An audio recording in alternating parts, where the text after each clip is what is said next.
Bueno, en este día vamos a ver el origen y la evolución de la lengua castellana. Esta clase es una clase que nos va a enseñar mucho sobre nuestros orígenes y vamos a aprender así de dónde viene nuestro lenguaje como tal.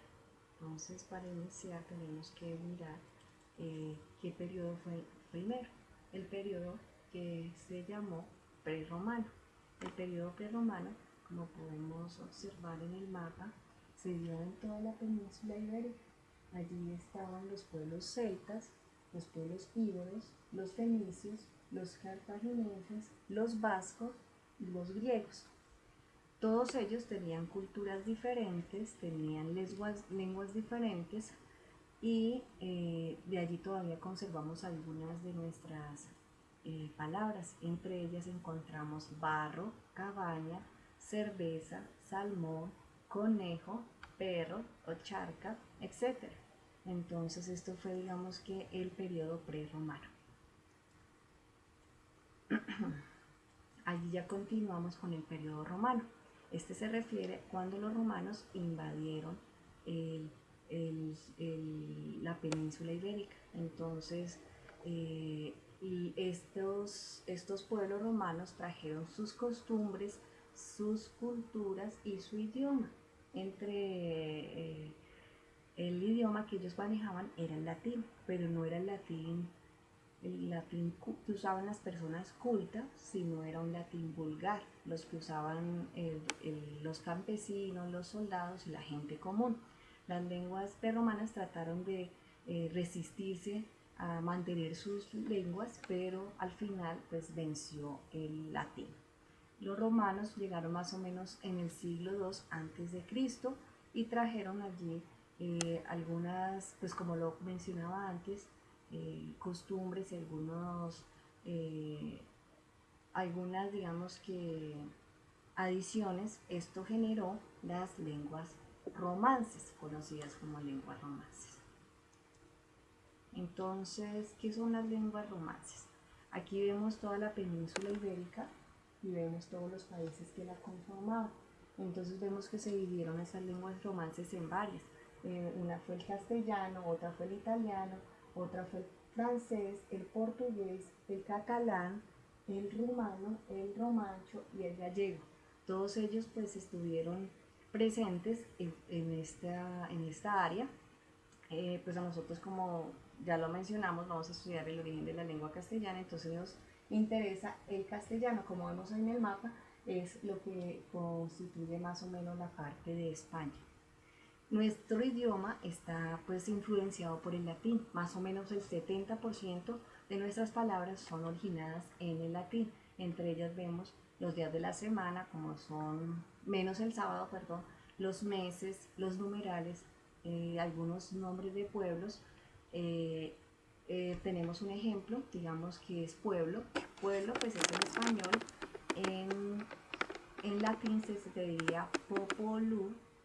En catalán se diría poble, en gallego se dice povo, en francés poble y en italiano popolo. Entonces ahí podemos ver que tienen un origen muy similar, por esto suena muy parecido, aunque no es igual.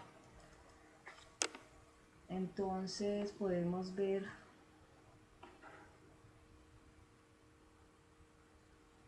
ahora el periodo donde hubo muchas invasiones. Entonces este se dio primero en el siglo V después de Cristo. Empezaron los pueblos bárbaros a invadir toda la península ibérica. Aquí lo podemos ver mejor en nuestro mapa. Están como los suevos estuvieron invadiendo toda esta parte, los vándalos, los alanos y los visigodos, que fueron el grupo que más se destacó. Ellos se les llamó también germanismos y de allí pues estos pueblos bárbaros nos dejaron también algunas palabras. Entre ellas podemos ver parra, ropa, ganso, aspa, guardia, perdón, espía, tapa. Estas son algunas palabras que nos dejaron este periodo que todavía conservamos.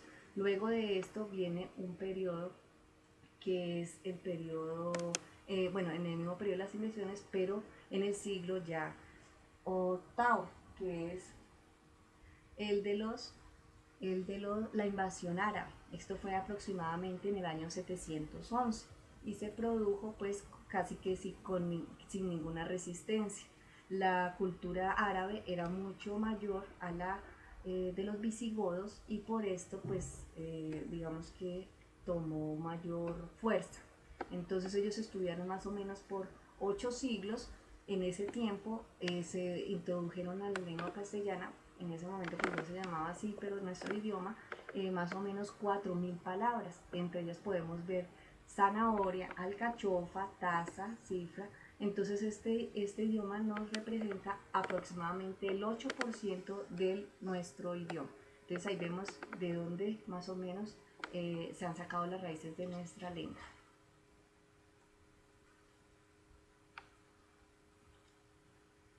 Bueno, entonces después de la época de la invasión de los árabes y de los bárbaros, tenemos ya la reconquista.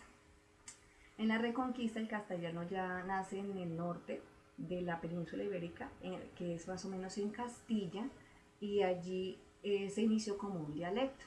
Ya después hubo una creación de una forma literaria, lo que hizo que ya pasara de dialecto a lengua. Entonces los cristianos fueron reconquistando y ganando terrenos a los árabes hasta que se fueron extendiendo a lo largo de la península. Ya más o menos en el siglo XIV el castellano era la lengua más usada en toda España. Entonces aquí podemos observar en este mapita cómo se fue expandiendo. Entonces inicialmente nació en un lugar muy pequeño el castellano, que fue en el área de Castilla, como lo mencionaba antes. Luego ya empezó por el año 1200 a extenderse por toda esta parte. En el siglo XIV, como ya les mencioné, se tomó casi todo el país de España, como lo vemos allí representado en el mapa. Bueno, ya después para la época del Renacimiento vemos que hubo varias cosas que influyeron allí. Entonces está en el siglo XV, el castellano ya fue la lengua nacional y en el año de 1479 los reyes católicos se unieron con los reinos de Castilla y Aragón. Entonces ya pues, fue mayor la influencia del castellano como tal. Y en los siglos XVI y XVI y XVII se le llamó la edad de oro español, porque allí fue cuando se hizo máximo apogeo de la cultura y de la lingüística en el castellano. Bueno, olvidé mencionar que en el siglo XII, XIII y XIV también pasaron sucesos muy importantes. En el siglo XII el triunfo del castellano se dio frente a otras lenguas romances que, como lo vimos en el mapa, también estaban extendidas por la península ibérica. Y también en el siglo XIII se da un representante muy importante, un poeta muy conocido que se llamó Gonzalo de Berceo. Y también allí se dio en el siglo, exactamente en el año 1206, por el rey Alfonso X, la aprobación y oficialización de la lengua castellana. Entonces ya allí se empieza a utilizar el idioma castellano como en documentos notariales, ya se hace la traducción de la Biblia al idioma, entonces ya se usó más que el latín y más que las otras lenguas romances. Bueno, ya siguiendo con el periodo del contemporáneo, vemos que en el año 1713 se creó la Real Academia de España, por sus siglas RAE. El fin de crear esta academia fue poder regir unas disposiciones al idioma, poder tener alguna organización, para decirlo así. Entonces esta se iba a encargar de primero borrar los extranjerismos o que eran innecesarios y decidir los criterios de la propiedad, hacer algunas correcciones también. Entonces también vemos que en el siglo XVIII y en el siglo XIX se dieron muchos avances muy importantes a nivel científico, se crearon nuevos términos y nuevos conceptos, lo que hizo que se añadieran más términos a la lengua como tal. También se tomaron algunas palabras del idioma francés.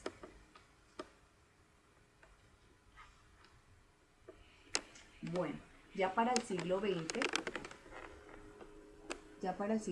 vemos que ya son muchas palabras las que tenemos de otros idiomas, como es el inglés. También se tienen palabras, como lo mencionaba, del francés.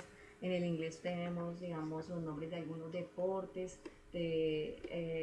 al tener los medios de comunicación, el internet, pues se adicionan nuevos extranjerismos y esto hace que el idioma crezca.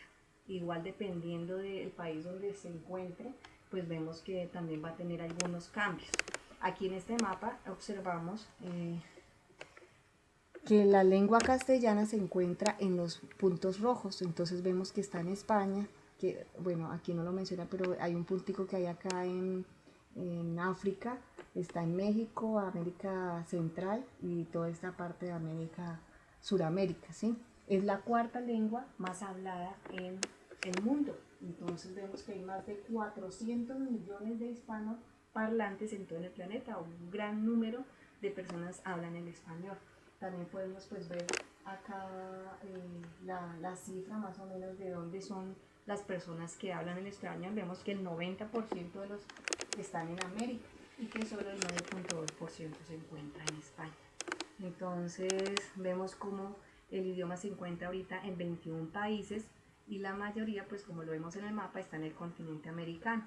Como les mencioné, también en África está como idioma oficial en Guinea Ecuatorial.